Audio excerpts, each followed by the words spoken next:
Bom, então vamos dar início, né? Essa é a reunião de palestra pública da nossa casa de Batuíra. Sejam todos muito bem-vindos. Boa noite. Boa noite a todos. Boa noite, querida. Vamos aguardar, então, que entre o nosso palestrante da noite de hoje. Alô? Boa noite, está no... Boa noite. Boa noite. Seja muito bem-vindo. João Luiz Pessoa é do Grupo Regeneração e da Sociedade Espírita Joana de Ângeles, de São Gonçalo. Seja muito bem-vindo à nossa casa de Batuíra. Eu sou a Rose. Boa noite, Rose. Boa noite, querido. Eu vou fazer a página, a prece, e aí depois você terá 50 minutos, tá bom? Para falar bem, tá bom? Tá bem. Então, vamos começar. Vamos pedir a todos que fechem os microfones, para que não haja interferência.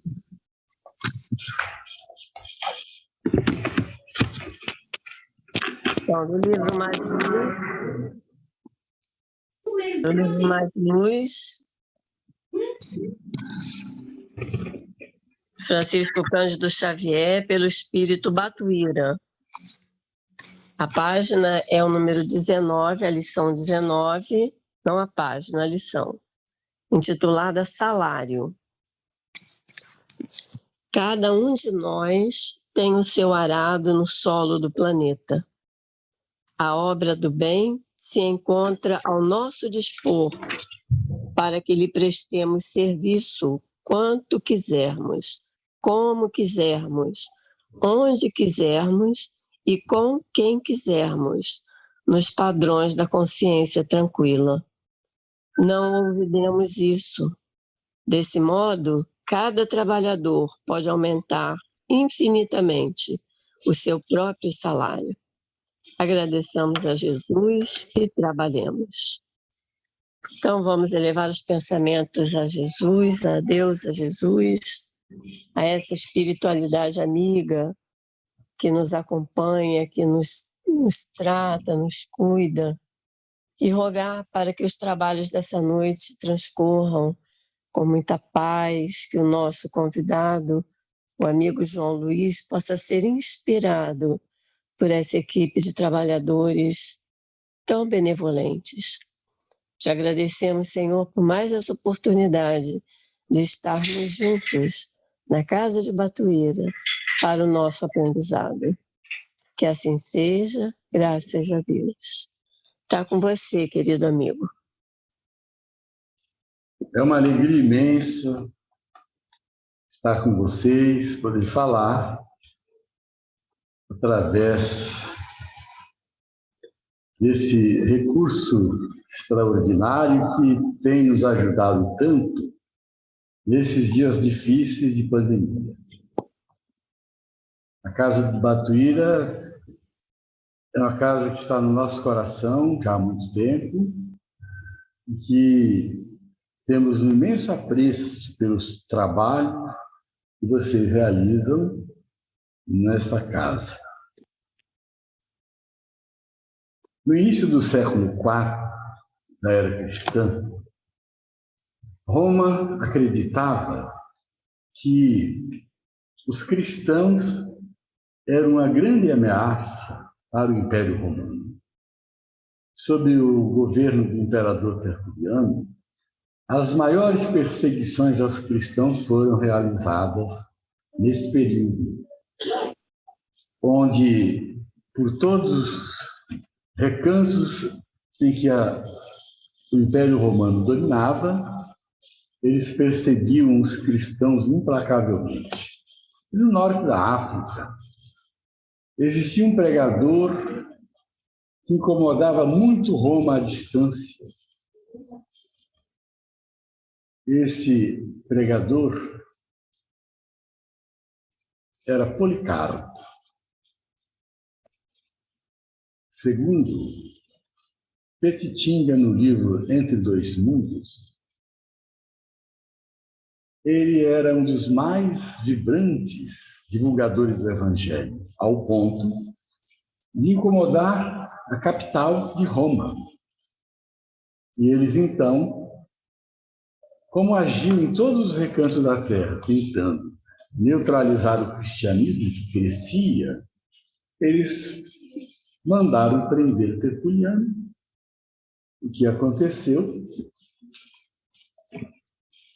Levando esse grande pregador com a sua esposa e 2 filhos para Roma, a ferro nos navios, eles chegaram a Roma. E lá, como todo cidadão romano, sempre tinha a oportunidade de negar a crença no cristianismo, de abjurar. Ele, apesar de ter sido levado a ferro, foi levado diante daqueles que, através dos quais ele poderia conseguir a liberdade e retornar ao norte da África, tomar posse dos seus bens e continuar sua vida. Mas devido à sua grande fé em Jesus, a sua grande determinação, ele não abjurou. Foi supliciado, jogado depois de um certo tempo no calabouço, onde já existiam ali centenas de cristãos presos, aguardando o momento de irem para o circo, para os espetáculos dantescos que lá o Império Romano promovia. A sua esposa, com os 2 filhos, levada para um outro setor, com certeza sediciada, maltratada, também é jogada lá no calabouço. Quando Policarpo lá chega, ele já não tinha mais força, lanhado pelos chicotes, por todo tipo de tortura, e ele percebe que ali existiam patrícios, existiam judeus convertidos, uma imensidão de pessoas que já estavam ali abetadas, perdidas, sem esperança nenhuma. Ele vê aquele quadro imenso, se enche de força, se reergue e trabalha para reanimar aquelas pessoas que já estavam sem esperança. Nesse ínterim, a esposa jogada ali também se aproxima dele, eles se abraçam, numa promessa de lutar até o fim, com a certeza de que seriam recebidos no mundo espiritual, com glórias, com tudo aquilo que os cristãos que davam a vida por Jesus recebiam. Então ele se reergue e diz: hoje vai acontecer conosco um momento maior de glória e de ventura, porque nós vamos morrer por Jesus, nós vamos morrer pelo que nós acreditamos. E falando, reanimando aquelas pessoas, realmente elas se renovaram, se reuniram em torno de Policarpo, e ele então continua a reanimá-los, a dizer que não tem glória maior do que dar a vida para Jesus. Dentro em pouco, a gritaria do circo cessa, os portões se abrem e os carrascos entram com chicotes, só se ouvia o barulho dos chicotes, os gritos e os empurrões. Eles vão cantando um hino a Jesus e entram no circo, onde a multidão esperava o espetáculo. Cada grupo de famílias se reúne, um grupo aqui, outro ali. Na hora da soltura dos animais, das feras, Policarpo, sua esposa e seus 2 filhos se unem como uma só pessoa e renovam a fé e a esperança de, morrendo ali por Jesus, encontrarem realmente o reino dos céus, como eles esperavam. O espetáculo se deu, os milhões chegaram, as feras com as patadas e com a fome destroçaram todos. Ninguém escapa de toda aquela fome, daquela agressividade das feras. Começa a entardecer. Um vento suave, uma brisa suave, porque era um mês de sol muito quente, começa a chegar. Os carrascos vestidos de faunos, embriagados, entram no circo, começam a carregar os restos mortais, com gestos obscenos, com tudo aquilo que cabia a eles, como pessoas subhumanas, realizarem naquele momento. Começa a entardecer, e antes do sol se pôr, Policarpo acorda, tem do lado dele a esposa, e percebe que muitos dos que morreram, alguns já estavam acordados, despertos, mas uma grande maioria ainda não tinham despertado no mundo espiritual. À medida que o tempo passa e as estrelas começam a aparecer no céu, eles ali continuaram, mas do céu desce uma caravana imensa e uma luz intensa começa a brilhar. Essa luz se dirige ao circo máximo. E à frente desse grande grupo de espíritos vem Jesus. Jesus vem e desce diretamente diante de Policarpo. Os demais espíritos se dirigem aos demais grupos e todos começam a socorrer os que já estavam despertos, a despertar os que ainda dormiam. Mas Jesus vem direto para Policarpo, chega diante dele e diz: vem fazer parte do meu reino. Você venceu a porta estreita. Merece vir para a glória de Deus. Policarpo dirige-se a Jesus e dá um abraço em Jesus. Quando ele abraça Jesus, ele diz: meu amigo. Esse é o momento culminante do trabalho desse grande pregador do Evangelho, que em todos os instantes deu seu testemunho. E ali ele então dirige-se às esferas espirituais superiores, seguindo com Jesus, e aquele séquito imenso de anjos, de espíritos, que acolhiam os cristãos que sofreram no circo máximo. Isso nos leva a uma reflexão muito séria, porque quando nós imaginamos os cristãos primitivos morrendo no circo, nas diversas situações, nós imaginamos que Jesus acolheu a primeira turma de cristãos, seguiu adiante e deixou a tarefa de acolher as vítimas das perseguições para a legião de espíritos que trabalhava nesse sentido.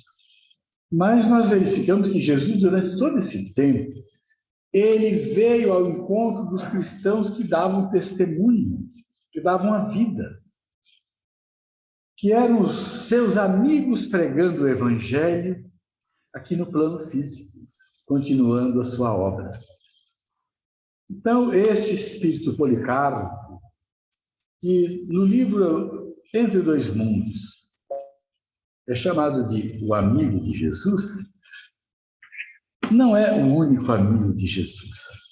Todos aqueles que trabalharam na pregação do Evangelho nascente eram amigos de Jesus. Todos aqueles que prosseguiram depois, os séculos à frente, foram os grandes amigos de Jesus. E hoje nós temos os trabalhadores no movimento espírita que precisam se conscientizar que são amigos de Jesus. Policarpo não ficou no mundo espiritual sem se preocupar com os momentos graves que o Evangelho passou na Terra. Ele continuou reencarnando e sempre quando o Evangelho passava por dificuldades,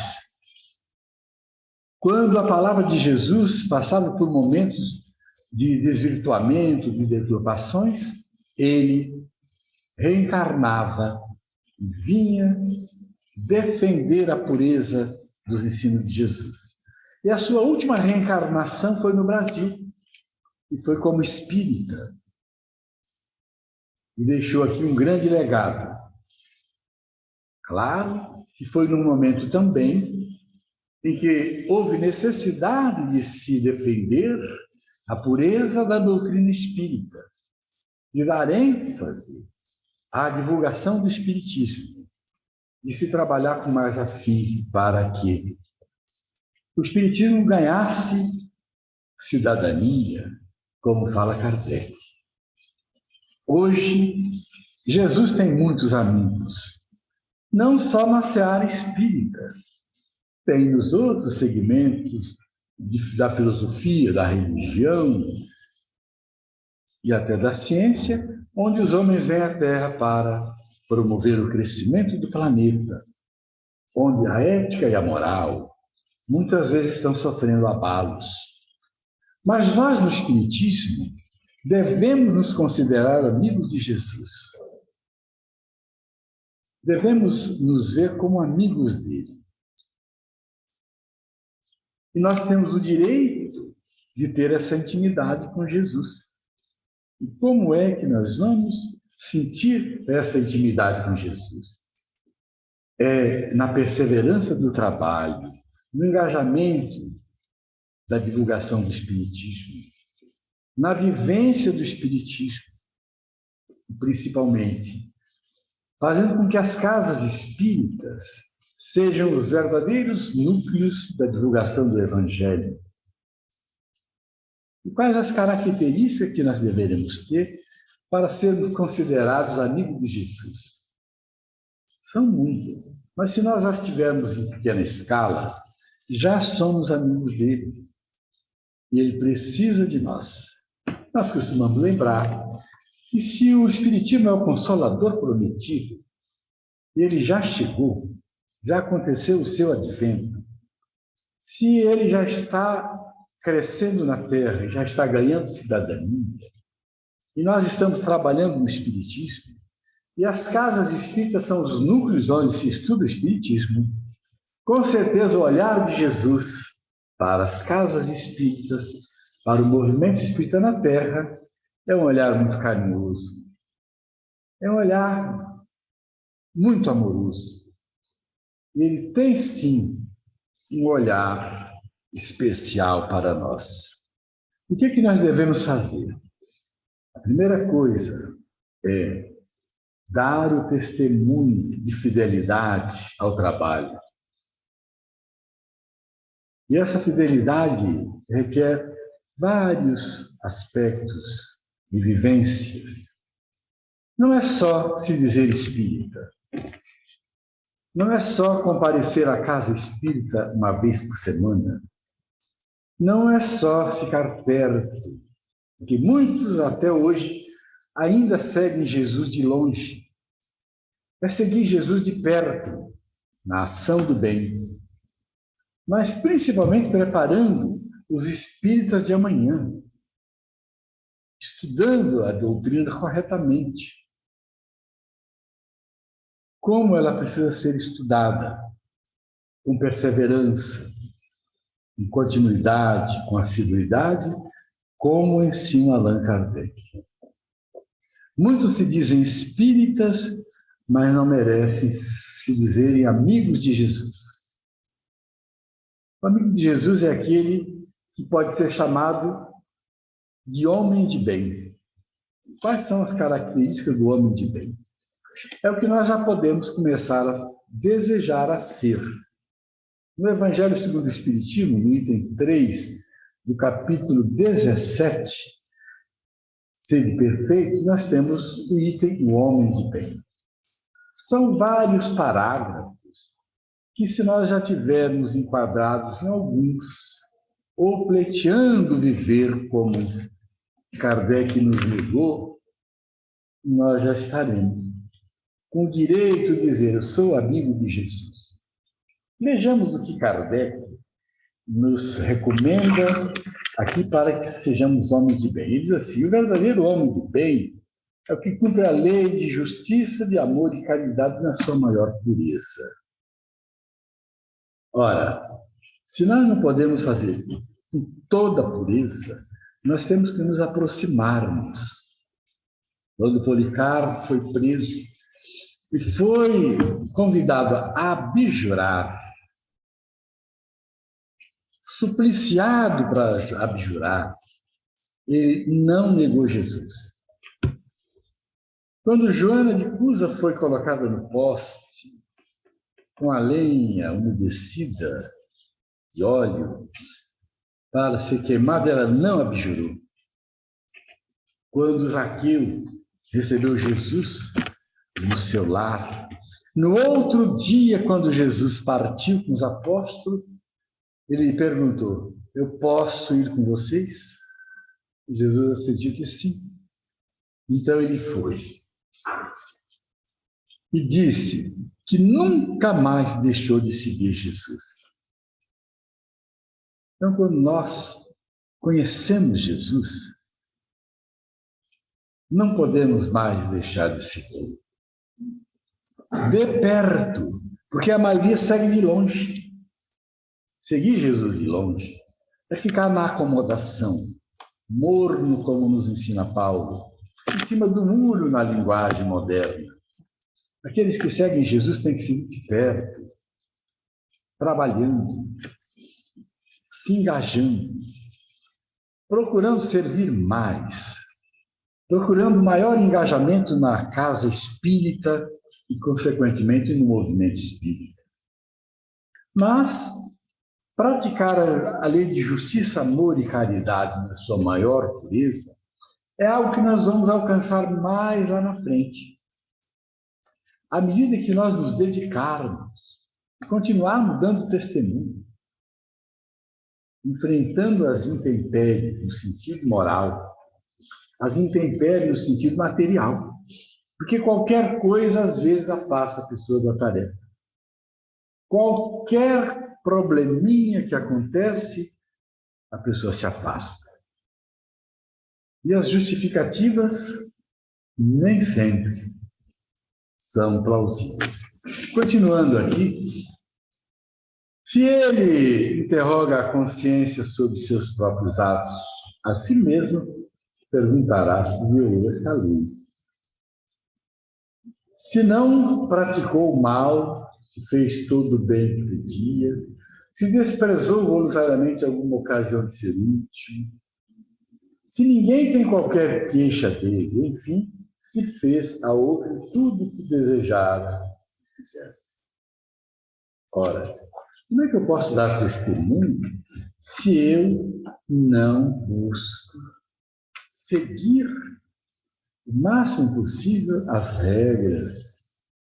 E ao ponto de, quando eu perguntar à minha consciência, eu não ter vergonha de mim mesmo ou da resposta que a minha consciência vai dar.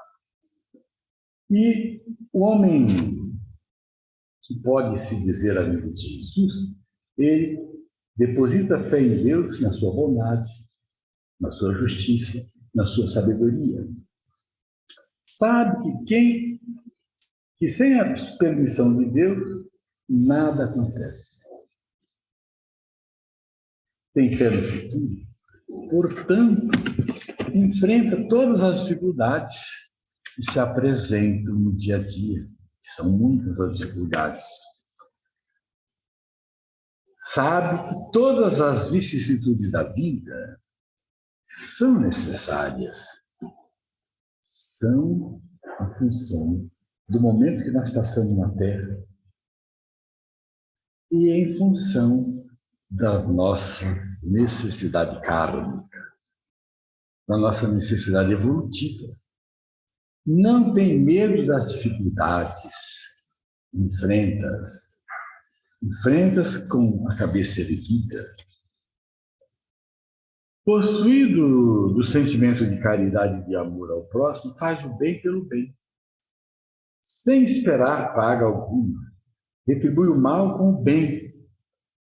Torna a defesa do fraco contra o forte. Toma a defesa do fraco contra o forte.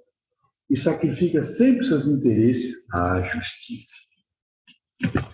Então, nós temos uma série de atitudes no nosso dia a dia que são testemunhos pequeninos, testemunhos hoje, testemunhos amanhã, sempre nos colocando na condição de quem pode dizer: eu sou amigo de Jesus. Jesus é meu amigo. Continua Allan Kardec dizendo: encontra satisfação nos benefícios que espalha,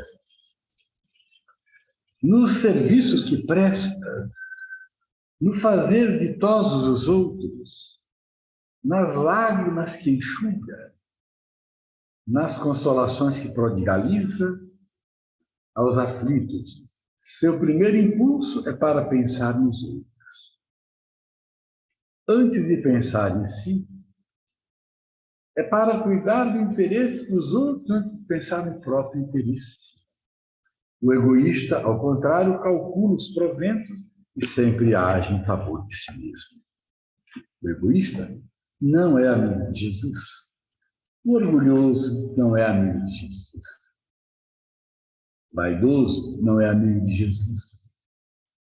O ciumento não é amigo de Jesus. Então, essas virtudes que nós vamos conseguindo pôr em prática, principalmente na vida de relação, no contato com o próximo, na vivência do Evangelho, nos dá o direito de sermos amigos de Jesus. E Kardec continua: respeita nos outros todas as convicções sinceras e não lança anátema aos que, como ele, não pensam.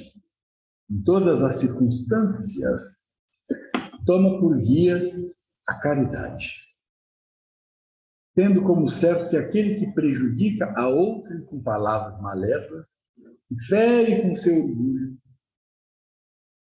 e o despreza, aquele que é suscetível, aquele que faz tudo contra a lei de justiça, amor e caridade, compromete-se e perde no campo da ação méritos que ele poderia ganhar com coisas tão simples, com momentos tão simples, com momentos tão singelos. Passam tão rápido, passam tão depressa. Não alimenta ódio, nem rancor, nem desejo de vingança. Como pode um amigo de Jesus ter ódio de alguém? Alimentar desejo de vingança. Desejar o mal do próximo. A exemplo de Jesus, perdoa, esquece as ofensas e só dos benefícios se lembra. Nem todos que estão vivendo o Evangelho estão preparados para perdoar incondicionalmente, para perdoar imediatamente. Às vezes é um perdão retardado, é um perdão tardio, mas que ele venha. Para o verdadeiro amigo de Jesus que se trabalha interiormente, ele não precisa perdoar porque ele não odeia, nem tem desejo de vingança. Ele só ama, compreende e aceita as ofensas, tudo aquilo que lhe é dirigido, indevidamente ou devidamente. Nunca se compraz em rebuscar os defeitos alheios. Portanto, é indulgente. Aí nós evocamos aquela questão do Livro dos Espíritos, que diz que Jesus compreendia caridade com benevolência, indulgência e perdão. O verdadeiro amigo de Jesus tem BIP. Esse BIP é simbólico. Nunca deixa de beneficiar o próximo. Não vive apontando os defeitos alheios. Não critica as pessoas porque compreende que elas estão num nível de compreensão, num nível de entendimento, numa escada na caminhada evolutiva. Estuda suas próprias imperfeições e trabalha incessantemente em combatê-las. Quando nós já chegamos ao ponto de seguirmos aquele conselho de Santo Agostinho, de ao nos deitarmos, realizarmos uma análise do dia, para podermos no outro dia acertarmos aquilo que nós desacertamos, nós já estamos num bom nível de espírita, de vivência espírita. Se nós erramos e não tivermos condição de consertar, devemos ter um momento de meditação para, no tempo certo, corrigir aquilo que nós não conseguimos fazer correto. Então, estuda suas próprias imperfeições e trabalha incessantemente em combatê-las. Todos os esforços emprega para dizer no dia seguinte que alguma coisa traz em si de melhor do que na véspera. Amanhã, quando eu acordar, depois da reflexão que eu vou fazer antes de dormir, eu terei que acordar com melhores condições de realizar o bem, com esperança de acertar mais do que eu fiz hoje. Eu tenho que estar, depois da minha análise, com uma proposta nova em relação àquilo que eu ainda não consegui fazer os meus ajustes. E prossegue. Não procura dar valor ao seu espírito, nem aos seus talentos, às expensas de outros. Aproveita, ao revés, todas as ocasiões para fazer ressaltar o que seja proveitoso aos outros. Nós, normalmente, elogiamos pouco as outras pessoas, valorizamos pouco as virtudes do próximo e valorizamos a nossa, que às vezes não é tão ainda valiosa quanto a do outro. Então, nós precisamos mergulhar para dentro e não ficar na vida inteira usando os mecanismos de evasão, de fuga, como nos ensina Joana de Ângeles, atrasando o nosso progresso espiritual. Não se envaidece da sua riqueza nem de suas vantagens pessoais, por saber que tudo lhe foi dado para ser útil, para ser útil para o próximo. Usa, mas não abusa dos bens que lhe são concedidos. Sabe que é um depósito e que terá de prestar contas e que o mais prejudicial emprego que lhe possa dar virá mais tarde causar prejuízo por conta da exacerbação das suas paixões. Muitas vezes, nós estamos cultivando paixões sem perceber. Nas pequenas coisas, muitos apegos. Quando nós dizemos que somos precavidos e fazemos prevenções pensando no futuro, e muitas vezes aquilo de bem que nos é colocado nas mãos ficam retidos em função dos nossos apegos, sem ajudarmos a crescer aqueles que estão em volta de nós. Em vários ângulos da nossa vida, em vários aspectos da nossa vida de relação, nós muitas vezes agimos com egoísmo, com prepotência, vaidade, com presunção. E existe a presunção intelectual, de nos acharmos que somos mais do que os outros, que sabemos mais do que os outros, que estamos acima dos outros, quando as grandes lições de Francisco de Assis foram sempre mostrar a humildade. Chico Xavier, sempre dizendo que era pequenino, e até usava aquelas expressões engraçadas, dizer que era uma minhoca, que era uma pulga, que era um inseto. Quantas vezes nós somos presunçosos e temos essa presunção intelectual? Seguindo mais, diz assim: se a ordem social colocou sob o seu mundo, outros homens trata-os com bondade e benevolência, porque são seus iguais perante Deus. Usa da sua autoridade para lhes levantar moral, não para os esmagar com seu orgulho. Então, isso aqui nos remete àquele item chamado os superiores e os inferiores, a função do homem inteligente na Terra. Todos esses itens que o Kardec nos legou. A função dos mais inteligentes é ajudar os menos inteligentes, que ainda não alcançaram o patamar de inteligência.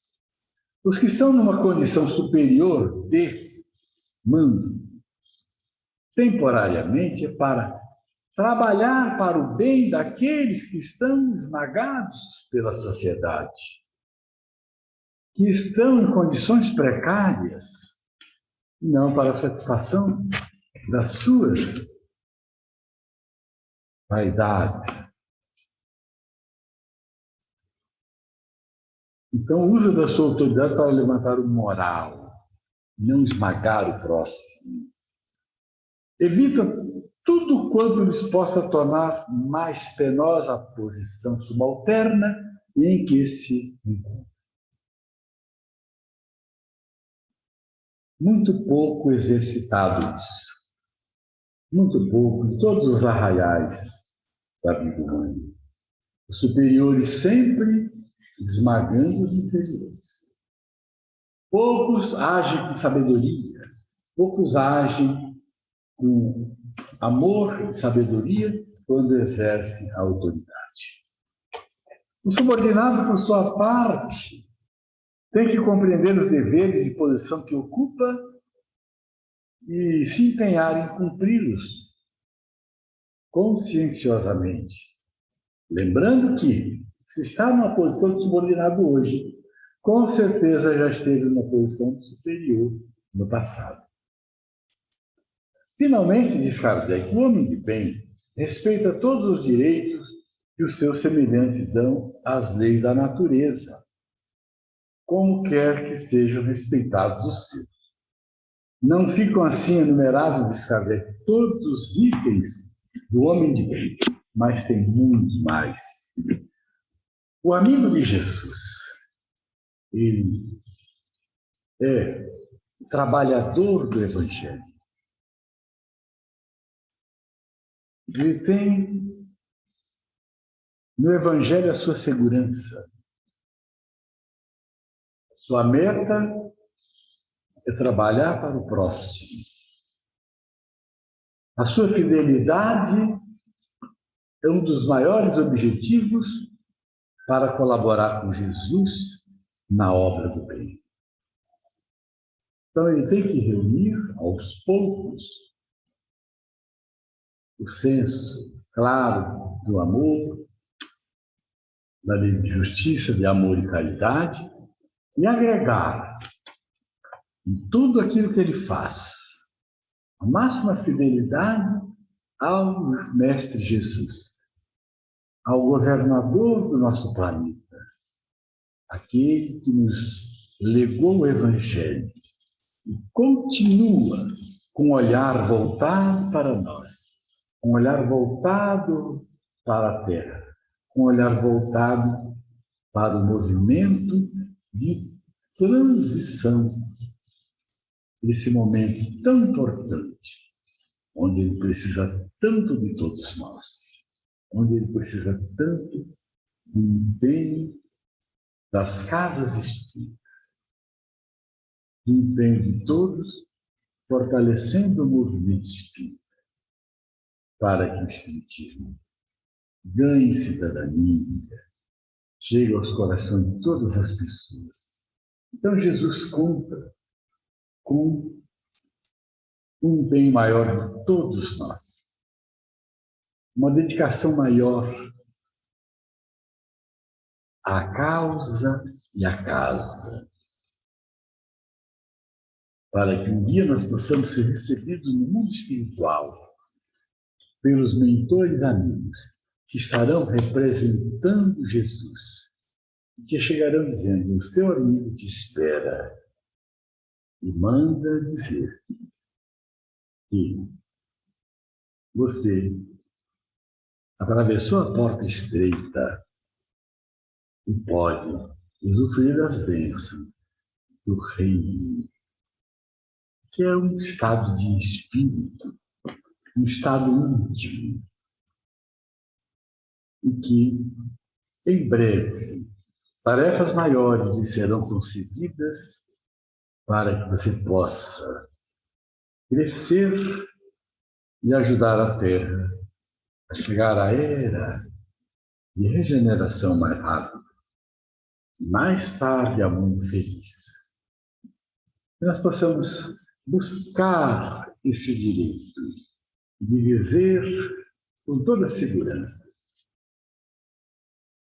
meu amigo, e abraçar simbolicamente o Mestre, abraçando um pobre, um carente, um irmão sofrido,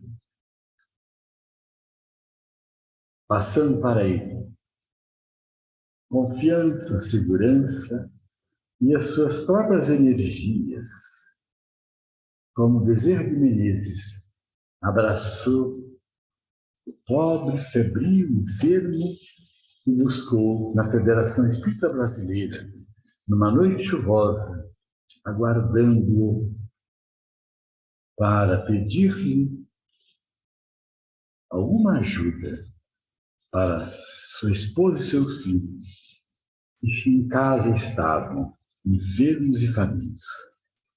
Nós possamos abraçar Jesus, abraçando aqueles que nos buscam, não só na casa espírita, mas em todos os lugares onde nós estamos, levando o exemplo do amor que nós já trazemos a Deus, a Jesus e ao próximo, como a nós mesmos.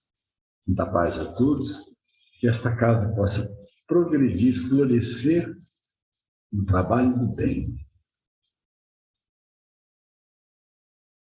Muita paz a todos. Muito obrigada, querido amigo. Muito obrigada pela bela explanação da noite. A Casa de Patuíra fica muito feliz em se receber. E nós vamos, então, agora realizarmos a visualização terapêutica e a irradiação. Você querendo, você pode participar, tá bom? Então, nós vamos elevar nossos pensamentos a Jesus. Vamos nos encaminhar mentalmente para a Câmara de Passes. Quem está à porta é o querido benfeitor Dr. Márcio. Ele nos abraça e repassa para nós o seu amor, o seu calor fraterno e nos recomenda o lugar a sentar. A equipe de passe já está a postos e inicia o passe tão logo o Dr. Márcio eleva o pensamento a Jesus para fazer a oração.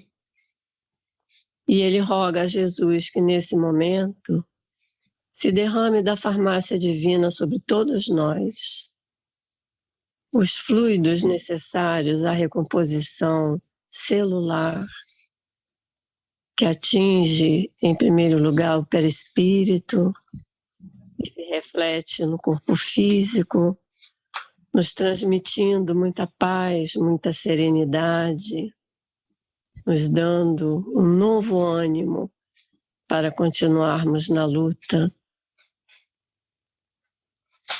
Termina o passe, nos é servida água magnetizada. E unimos agora, então, pensamentos e corações para a irradiação. Rogamos ao Divino Mestre, ao Divino Médico, que possa atender a todos os irmãos em humanidade, onde eles estiverem, todos aqueles que choram, que sofrem, todos aqueles que vivem momentos de solidão, que eles possam sentir as bênçãos de Jesus a envolvê-los, trazendo reconforto, alegria, trazendo esperança. Nos é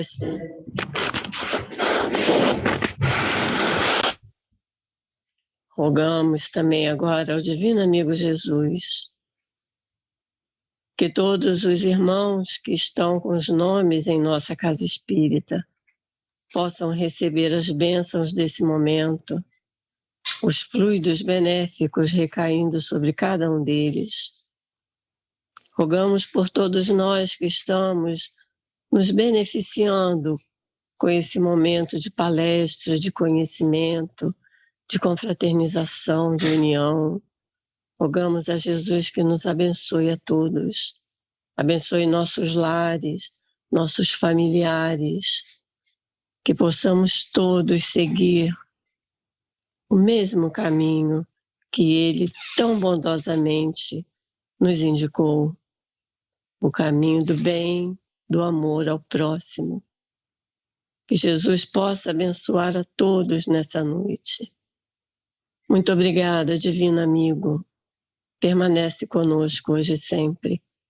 Que assim seja, graças a Deus. Mais uma vez, João Luiz, nós te agradecemos muito. Lembramos aos amigos que no próximo domingo, dia 4 de setembro, nós estaremos reunidos na Casa de Batuíra para o Café com Palestra. Iniciará das 8h30 e irá até as 9h30, com uma contribuição de R$20 para ajudar na nossa creche. E às 10h estaremos reunidos para ouvirmos o nosso Hélio Ribeiro com o tema Autismo, uma leitura espiritual baseada no mesmo livro, o livro com o mesmo nome, do professor Hermínio Miranda. Desejamos a todos uma excelente noite de descanso. Que Jesus abençoe a todos os lares, a todos nós, e fique conosco hoje e sempre. Uma boa noite a todos.